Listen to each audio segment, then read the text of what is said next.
Wondering what the F has happened to your body and your life?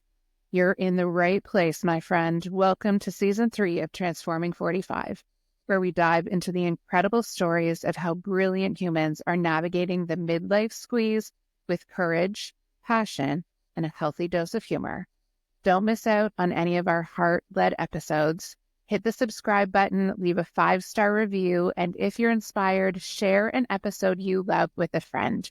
It means more to me than I can express that you're choosing to spend time here and sharing our message of midlife revolution. So let's get into it. Hello, and welcome to this week's episode of Transforming 45.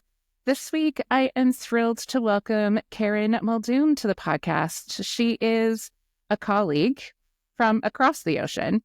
And it's one of the really beautiful things that I do love about the online community is the way it allows us to connect with people that we never would have been in our orbit otherwise. So Karen is a former corporate executive turned health practitioner specializing in supporting professional women through perimenopause.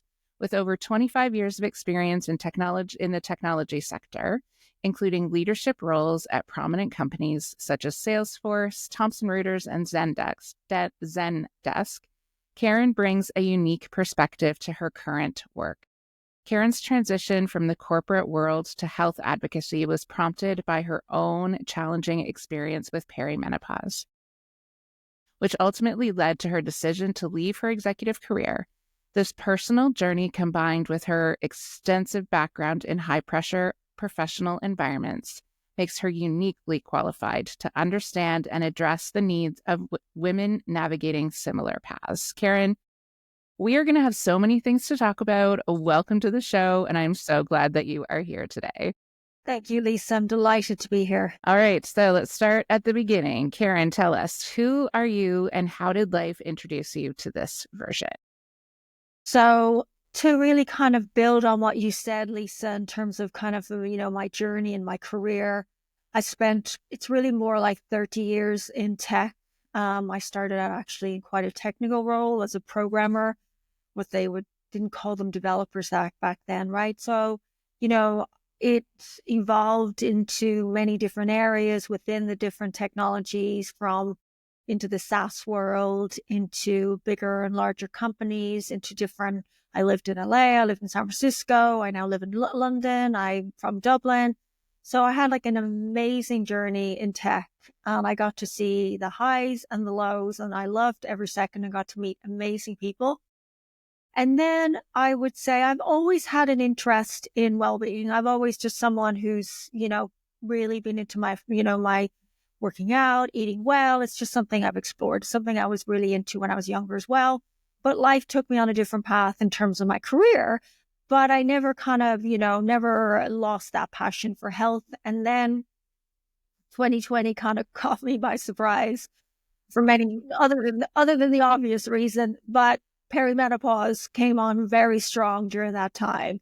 And I all of a sudden was in what I would call the prime of my career and just feeling the fatigue, the fog, the weight gain, just I just felt absolutely awful. Now, I didn't really think much of it at the beginning. I just thought I didn't really have what they call often too much of the hot flushes a little bit. So I didn't really associate it with menopause or anything like that. But I just knew I felt absolutely awful. And I was struggling to show up, running these meetings. And my confidence, I really felt I was losing my edge. I didn't feel motivated like I used to. And I just was thinking to myself, what is going on? So, of course, over time, I realized that, I'm going through a massive hormonal fluctuation and I'm going through perimenopause. And I guess just through that quest, I decided that, and with COVID, the combination of the two, I think everybody was questioning a lot of things, right? What is my purpose? Why am I here? Who knows if we're going to make till tomorrow, right? It was just such a strange time in everyone's lives. So the combination of all of it started to make me to question things. And that's when I made the decision to go back and study while I was working, of course, but to go after that passion that I wanted. So I started studying functional nutrition, actually a program out of the US. I spent a year, engrossing that on my weekends and my evenings and loving every second of it. So after that year, I started dabbling a little bit in coaching and just getting myself out there a little bit, but I was still working. But the technology sector was starting to go through a bit of things were not quite as strong, I should say, as they were for a while. So there was a little bit of unsettling in the tech industry as well, along with the combination of me being a little unsettled. But over that journey, I learned how to nourish myself. I learned what nutrients I needed. So about 2 years into that journey, I really felt so much better. Like I thought to myself, okay, now I have the tools to help myself, right? What if I could help other women with these tools that I have learned and the basics that I'd already had before, right? So I made an attempt to start what I was doing, and I got really scared because financially I thought, I'm coming from quite a lucrative, the tech industry plays pretty well, which is amazing. So the fear, the lack of confidence. So I took another job, but they actually got acquired by a private equity company not long after I was in there. And in the tech industry, when that happens, it's kind of like, okay, when are the layoffs coming, right? So that was November. And then by May, they did a 30% reduction or so within the company. And I was one of those that was made redundant. And I thought, you know what? This is the time. This is it. I put it off. But that whole journey, that whole time, I was still very much involved. I was still doing some coaching. I was still exploring health. I never lost that passion. And then I just felt, and that was May 2023. So I thought, this is it. I'm going all in. So I've been all in since then. And since then, I did get a couple of tempting offers to go back into technology, and the money is very tempting and the mortgage doesn't get paid by itself. But I was so committed by then, I just needed to get that motivation again. And maybe I just needed a little bit of time. And now, yes, I'm all in and I love every second of it. That's great. Thank you for sharing your story. I so appreciate it. And it is, I was at a networking event yesterday with other incredible women, and the story is so, it's the word I'm looking for right now. This seems to be the story of women of our generation, right? Of stopping and really considering, is this the life that I want to be living? And then making some significant changes. I've talked to lots of people on this show. It is a very common theme. And I think it's so important for us to continue to share that story because so many people are sitting in places that are deeply uncomfortable, but feel like it's not possible. Okay? To step out and to do something different. And it is scary. It is a big risk, and there is some really powerful reward for that. And it's outside of sort of also the, mortgages need to get paid. That's a real thing. It's a struggle and stress in my life too. And yesterday afternoon, beautiful fall afternoon, and I was sitting in a group of incredible women at a wine and cheese pairing. I was like, this is one of the reasons why I've shifted my life so that I can actually live it. And I'm wondering sort of where you fall in that. Like, how do you notice the difference in the way you were living in your corporate world and the way you live now? And that's a great question. I mean, so when I made the decision to move over, right, it was kind of like more of a, it's a bit of a more of a head decision, right? It's like, okay, I'm going to start a business. This is how I'm going to do it. And then I made the decision to go into the online business, quite early. They were all very much business decisions, right? In many ways, because I was like, okay, how do I continue to work? Because I wasn't retiring, right? This wasn't just a hobby. This was going to be a business. So very much the decision was very much in my head. And now as I've evolved, it's very much in my body, right? It's very much around the emotion and the feeling that you're helping these women. Like when you're having these, women are in pain, women are struggling. They're struggling to show up for work. they're not sleeping, they're feeling like they're losing their mojo, they're losing their libido, it's affecting their relationships. And you have these conversations with women, and it's so much more than a business, right? It's about helping people feel better, helping people show up, helping people feel happy, right?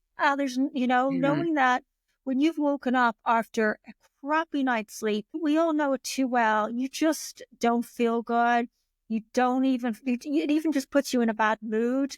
So I'd say it's just that it's shifting from that, yes, bills need to be paid. And also there's a lot of trust in the process as well that's come.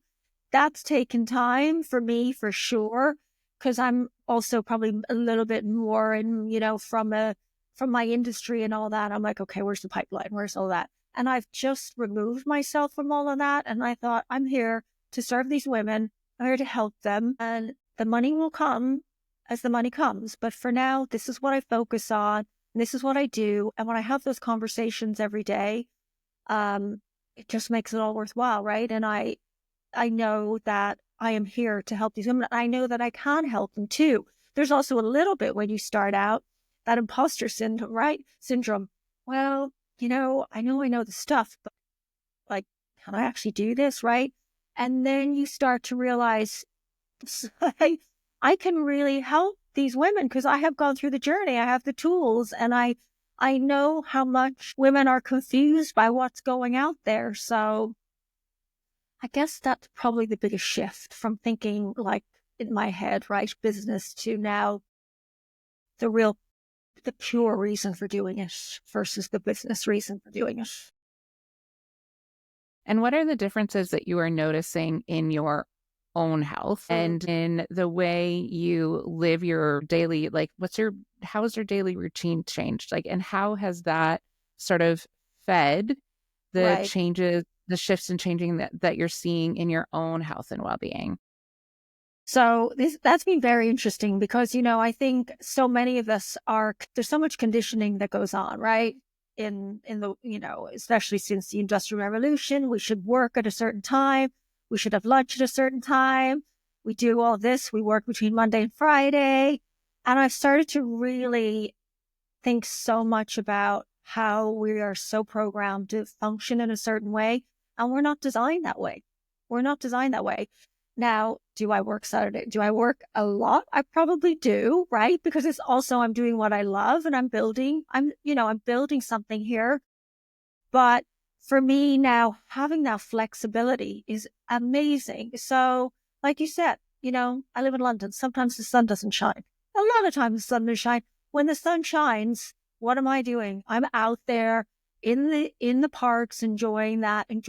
I have that luxury now to be able to do that, right? I now can implement the tools that work from home, of course. So I have the luxury of being able to, control more about what I eat. So I'm really conscious of that.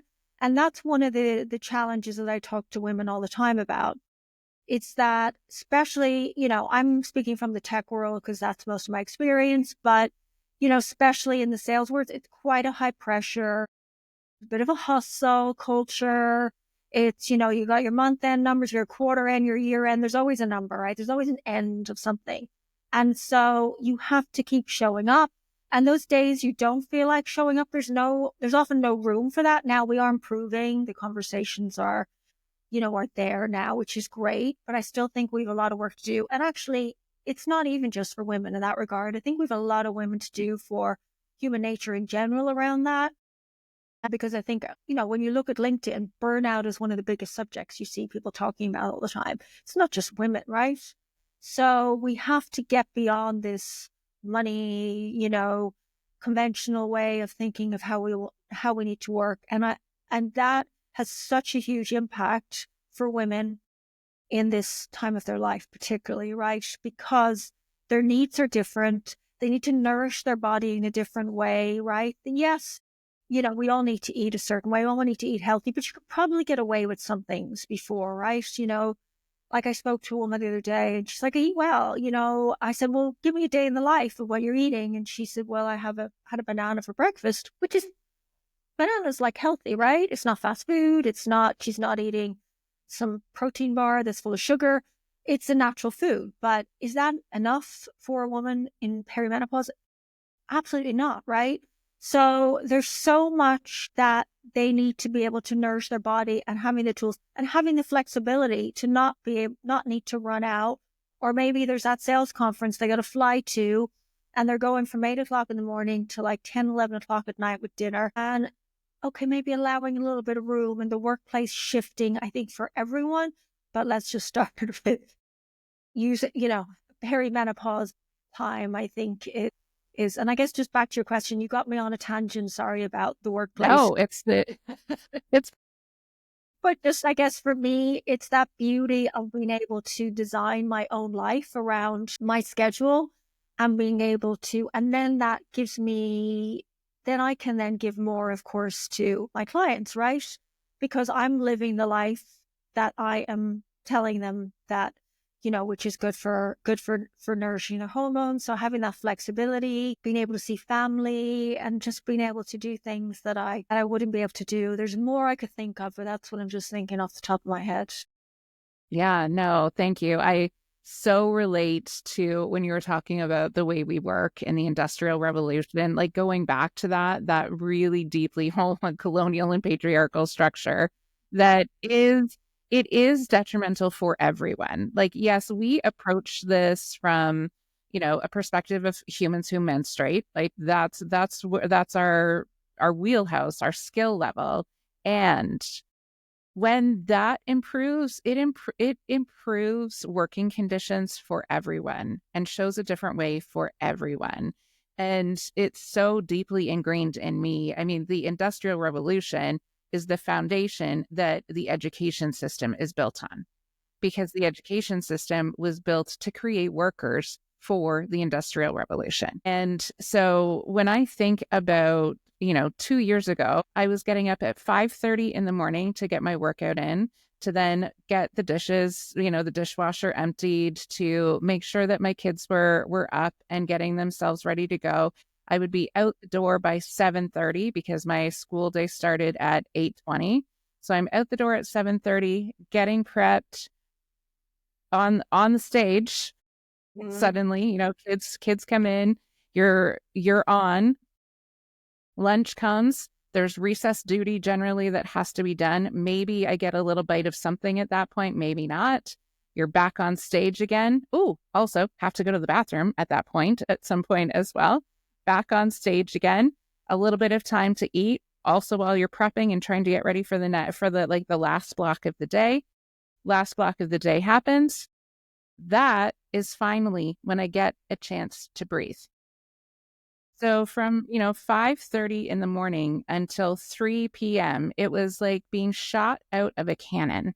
And that's right? what women are telling me. They don't have the time to, in the mornings, you're telling me to eat well. I'm looking to get out the friggin' door, right? Yeah, absolutely. Because if you want to eat well, you do have to do that really early wake up, especially and now when perimenopause also is intersecting quite often with women who have younger children as well. So you're in all of these caregiving roles, you're being shot out of a cannon all day. And then it's not like, yes, I had a chance to breathe at 3, but then I still had to, get everything ready for the next day, go home, check in with my kids, see how they're doing, and then the second shift starts and you're making dinner. And then at like 8:30, I would be in my bed as like, that's all I have energy for. Yeah, exactly. And when we know the way perimenopause impacts the body, it is completely unsustainable. Yep.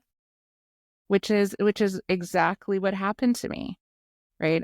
I got to a point where it was impacting my physical and mental health so significantly that I absolutely could not continue because my body was demanding that I stop living that way. So many of us don't give ourselves the time. Like, we're so busy on this cycle of and numbing ourselves, quite honestly, right? Like, that level of busyness is an addiction and is a numbing strategy. Completely. To keep us distracted from what is actually happening in our bodies. And Lisa, if you look at the statistics now, the amount of women, it's different in different countries, of course, and regions, but the the amount of women now leaving their jobs as a result, or thinking of leaving their jobs, or just taking all this time off, right? And so many, as you say, women now at this stage have a lot of have younger children. Women had children later, right? But women are having children later and later. But also there's more women in the workplace. So there's more women in midlife. There's more women in their 50s, 60s in the workplace than there ever has been. And they're at the prime of their careers, right? And so they're like, you know, they're feeling this, they're just feeling this is not unsustainable. And they're thinking, like you did, do I need to leave? And so they're fighting through it. And then as a result, they're burning out their health, and they're also affecting their performance at work, which is also having a spiral on their confidence and probably other effects that others perceive them as well. So it has a ripple effect, right?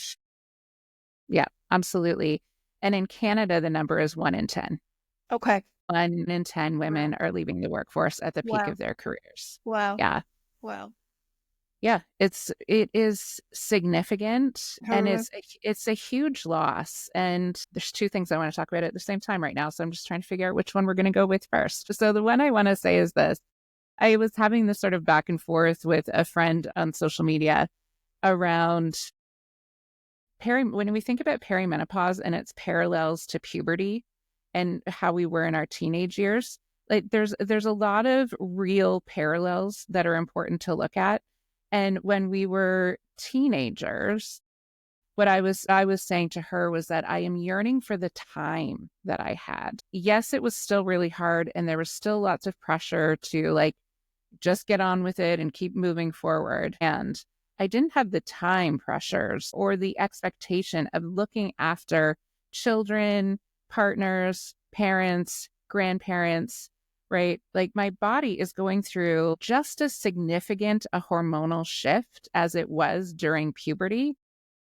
And I have all of this life context on my shoulders that I didn't have at that time. And so I think it's important for women to recognize that and give themselves some grace of like, of course you're freaking tired.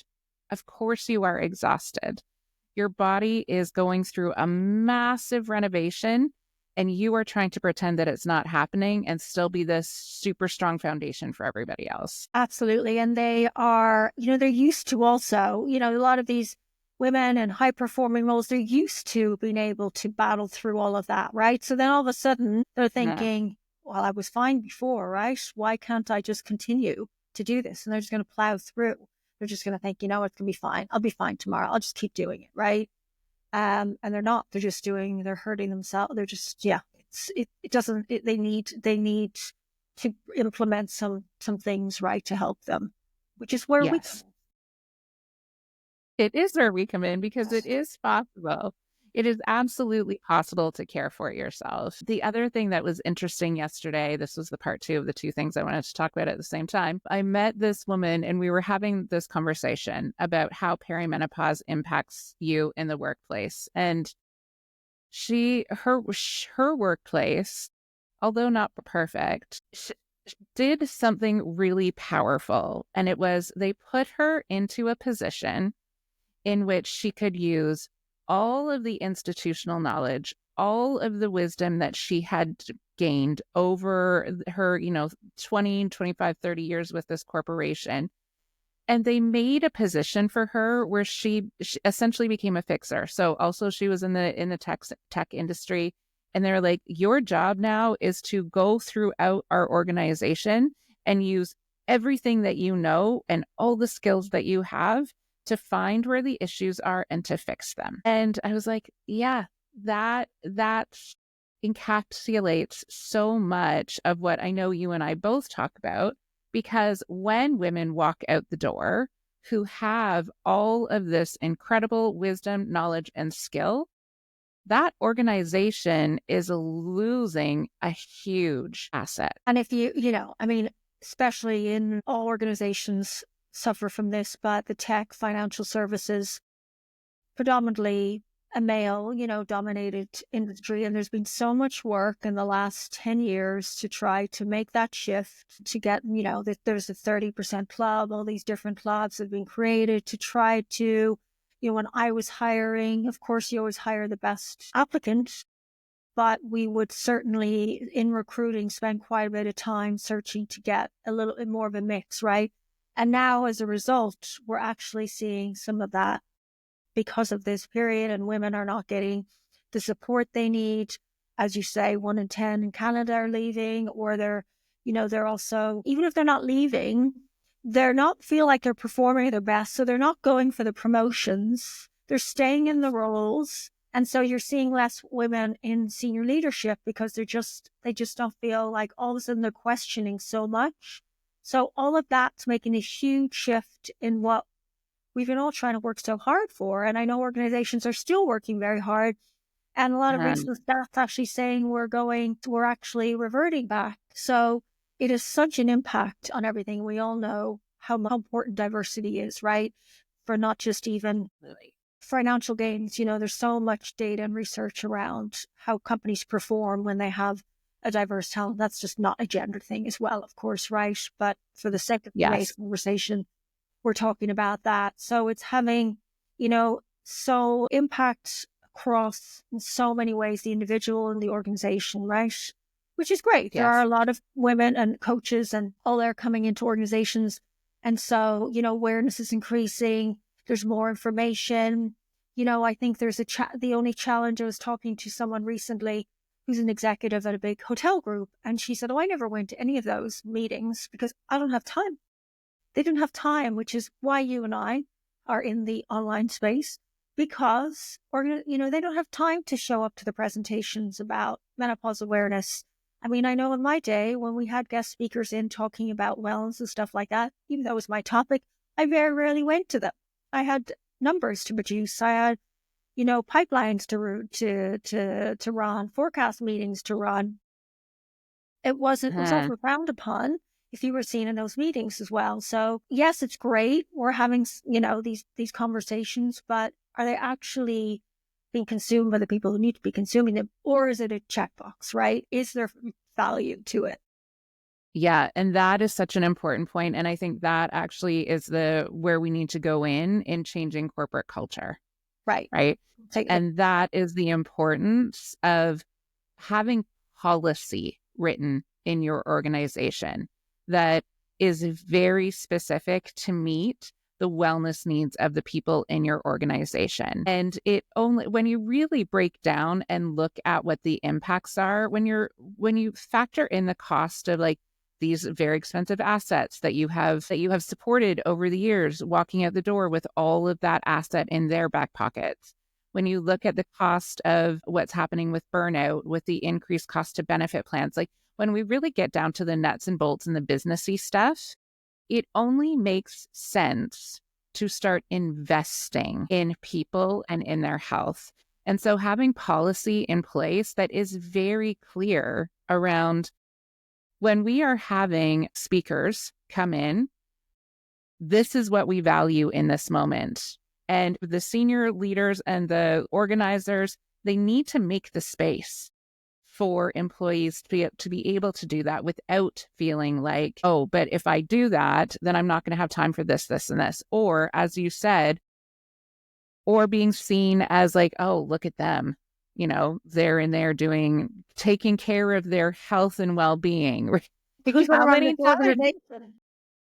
Absolutely. Right. Like how many times do we hear people say that? Like, oh God, it's, the passive aggressive approach of, well, we'll provide this as a checkbox, but we really don't want you to do that. And I cannot tell you how many times I experienced that in the education world, like over and over and over again. Same. And so it's really getting organizations to look at what's happening in their culture and leaders being brave and saying, all right, it's time. We're actually going to do something different here instead of putting wallpaper over top of it makes me think of like the ghost behind the wallpaper who's like, I am back here. Like you can see me wiggling my fingers, even though you're trying to wallpaper over me.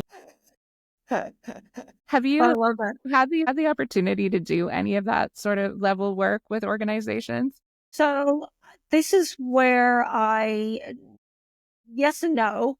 My focus is less on that. And this is where I kind of feel like I complement what I will call more the menopause coach, right? Which kind of usually often comes into that around the policy and the awareness and all of that. So that is not my focus. I feel there's so many people like yourselves out there doing so much of that. My focus is very much on the wellness and nutrition. Right. So Okay. I want to fill the gap that well, it's not necessarily always a gap. The conversations I'm having with corporations is that they have, maybe a little, they've got some policy, and they have some on maybe their insurance platform or in some portal, they have some wellness and they've had a wellness talker in there. But many of them are not actually getting in there because they're too busy and they're executives. And B, it's quite high level, eat 30 plants a week, have protein. I don't even know if it gets into that, right? I mean, I'm probably giving it more credit than it is, right? So Yeah, definitely. Definitely. gap is to give that, those. So based upon my experience and based upon what I've built and what I've done to nourish my body, I give the very practical aspects of how to eat and nourish your hormones every day, but in a very easy way to consume with practical help, with also some one-to-one coaching. And it's delivered, in an online way, right? But then, of course, they're getting the one-to-one coaching with me. This is where I feel that I can really help the women because they can consume that on the go as well, right? It's an audio. So they can consume that in their car, or if they're in London, when they're on the tube, right? So they can consume this information on the go and it gives them very much the foundation. So I see my bridge as kind of like, it's like the doctor, the bridge between the doctor and the patient, because the doctors don't teach you anything. They didn't really get much schooling on nutrition, right? So this is where me as a functional nutrition practitioner come in. And then with the organization, I'm kind of like the bridge between what I will say the menopause coach in terms of from the policy and all that. And I'll go that layer deeper on the wellness and nutrition and work with the individual women themselves. That's where I see I can add the best value to the women and the organization. I think there's women out there, or not necessarily just women. Of course, I'm sure there's not just women, but there's plenty of other coaches doing that around policy and all that are much more equipped to do that than I. Right. So what is the first thing? Like, what is the first, if you could give one message to someone who is listening, who is really struggling right now, like getting themselves to work is like, takes so much energy just even to walk through the door. What is one thing you would want them to walk away from this conversation with?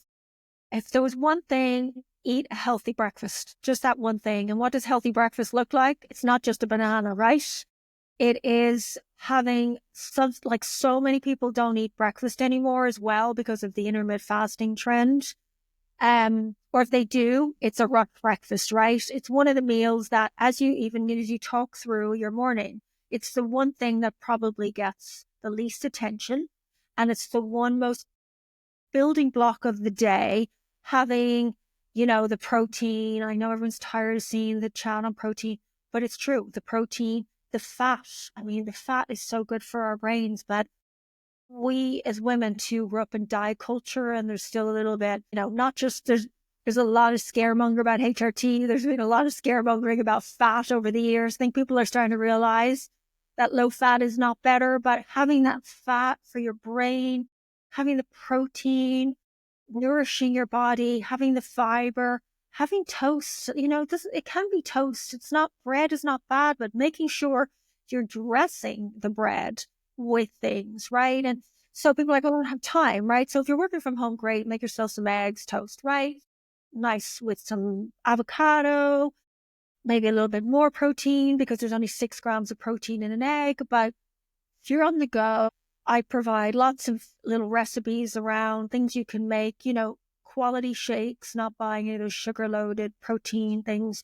You can make really nice quality shakes with just pure whey protein, right? And adding in, your frozen veg, your fruit, your creatines, and all your different things. These things you can easily make and have them ready to go. Little yogurt, all of those kind of things that you can have ready, and you can make many of them. Or even I always have boiled eggs in the fridge, right? Huh. Having that, your chia seeds, having a really foundational breakfast. You can focus on one meal, and dinner tends to take care of itself because it also comes down to a lot of tradition. We both grew up in cultures where we ate cereal a lot. Now, of course, there's a big shift there. But breakfast was very carbohydrate heavy for, certainly in my generation. It's still quite a bit.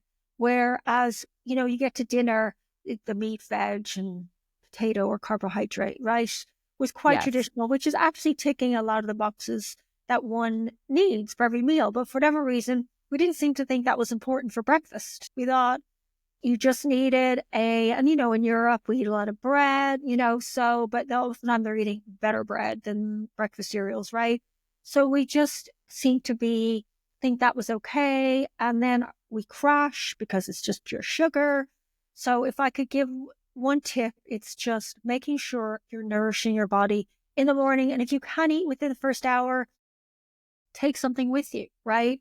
I mean, some tech companies are quite good. They have a lot of really good food that they offer. So there's definitely a focus on the good snacks now, and in organizations like yogurts. I remember when I worked at Salesforce, it was always yogurt and like fruit and nuts and things like that, right? So, if you have that in your organization, amazing. If not, and you don't feel like eating or don't have time, just bring it with you. But there's a little planning involved, but it's it's the one meal that needs more planning than I think any other meal. So that would be Yeah, my one tip, which there's a lot of tips. absolutely. And there's a lot of great information in there. And the other thing I would say that sort of underlies the conversation around breakfast is believing that you have enough value to give yourself time. It's almost building a ritual for yourself in the morning that I am valuable enough to give myself the time necessary to nourish my body before I start my day. Such a great point. And when you think when you saw that, it really struck a chord. The coffee industry has done an amazing job in that, because it's probably, if you're a coffee drinker, how many of us now really like love that cup of coffee or the nice coffee, and will make the time to go to the coffee shop. That's often a big party, but yet we don't. And then coffee on an empty stomach and perimenopause is a whole other conversation. But it's interesting having you saying that about, we will find that time because they've done such an amazing job of making us buy $3, $5, $6. Probably for you guys, it's $5, $6, $7 coffee, right? But yet Mhm. don't allow ourselves that time. I love that. I love that. That's great. Yeah. Yes. And then just before we wrap up, because I do quickly want to just get a little about the intermittent fasting, because, and I always take the stance, I'm not going to tell you what to do or not to do. I just want to provide you with some information so that you can make a choice that works for you and your body. And there's some really clear research showing that intermittent fasting can be really hard on a perimenopausal body, right? So if it is a practice that you have always done and you are noticing that it doesn't work the way it used to, listen, that is your body telling you this isn't working for us anymore, and we need to change it. And I know that there's some deep fear that lies underneath changing structures and strategies that we've done we've seen as successful, whatever that means for you. And there's a lot of fear around changing that, around what that will mean for what will happen with your body. And this is a time where literally everything in your body is changing. So if it's not working, or if you feel like you don't have the energy that you had before, if you're feeling, whatever it is, whatever signal your body is giving you, it's time to reconsider what you're doing. True. Yeah. Do you have any other thoughts about that? Yeah, I mean, absolutely. I think it's a controversial topic because, I'm sure we all follow the same people, right? Yeah. And there's there's various ones going, oh, and also there's a lot of discussion around the fact that most of these studies, which is a whole nother can of worms, are done on men, right? So men's bodies are very different to females' bodies. But I think, fair point, there's a lot of this cycling, intermittent fasting that goes on. Now it's really hard to do that when you're perimenopause because who knows what cycle you're on 1 minute to the next. But, and there's so much fear around women and their bodies. So they're all of a sudden, I'm telling them you need to actually eat another meal of the day. And all of a sudden they're thinking, well, actually, how can that help me? Because I'm already gaining weight. So there's all of this. But for some people, absolutely, it does work. But I think there's so much that changes in women's body during this time. And it needs the nourishing, the stress on the body is a lot, right? So ultimately it's about listening to our own bodies. Only that person carrying that body truly knows how that body feels, right? Exactly. And that's why I think using the word nourish is so important, because we have a lot of connotation. Like when I say or hear the word nourish, it's this sort of like settling in my body of right, I need to give nourishment to this organism that is doing so many things every day. And then now I'm layering perimenopause on top of it. So it needs more nourishment from food, from love, from care, from movement, from sleep, from stress reduction, from all of those things, right? All of that is nourishment for our bodies. And really, as always, the bottom line is listen to your body, because your experience is different from everyone else's. And so really individualized care is where it is at. Amazing. Yes. So true. I love that. Nourish, love. It's like nourish and love. Give that back to yourself, right? That's what, love that. Absolutely. Well, Karen, thank you so much for this conversation this morning. I'm sure that listeners will have a number of gems that they can take away and implement right away. So thank you for sharing your wisdom with us today. Thank you, Lisa. It was a pleasure.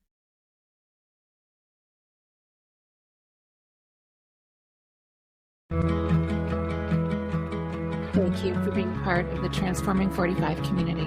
Your support means the world to us. Stay tuned for more juicy episodes, and remember to keep showing up to your life with the love and magic you deserve. Until next time.